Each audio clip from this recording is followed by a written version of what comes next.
একদিন সকালে ছোট্ট টুনি পাখি চোখ মেলেই বলল, আমি আজ আকাশের ওপারে উড়ে যেতে চাই। শুনেছি ওখানে সোনার পাহাড়।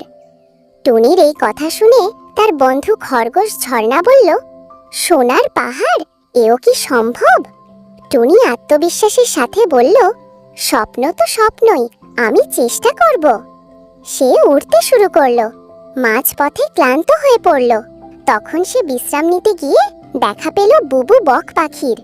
বুবু তাকে বলল, ছোট্ট পাখি, স্বপ্ন দেখা ভালো, কিন্তু একা একা অনেক দূর যাওয়া কঠিন। ধৈর্য ধরো, প্রস্তুতি নাও, তারপর সবাইকে নিয়ে যাও। টুনি ফিরে এলো। পরদিন সে তার বন্ধু ঝর্ণা ও অন্য পাখিদের নিয়ে প্রস্তুতি শুরু করলো, কিভাবে দূর পর্যন্ত উড়তে হয়, কোথায় বিশ্রাম নিতে হয় ইত্যাদি। এক সপ্তাহ পর তারা দল বেঁধে উড়ল। এবার টুনি একা নয়, তার পাশে বন্ধুরা। তারা সোনার পাহাড় না পেলেও এক বিস্ময়কর রঙিন উপত্যকা খুঁজে পেল, ফুলে ফলে ভরা, যেখানে পাখিদের গান বাতাসে মিশে যায়। টুনি বলল, আমার স্বপ্ন পূর্ণ হলো, কারণ আমি একা না, আমরা একসাথে। শেষে ন্যারেটর বলে, স্বপ্ন তখনই সত্যি হয় যখন আমরা একে অপরের হাত ধরি।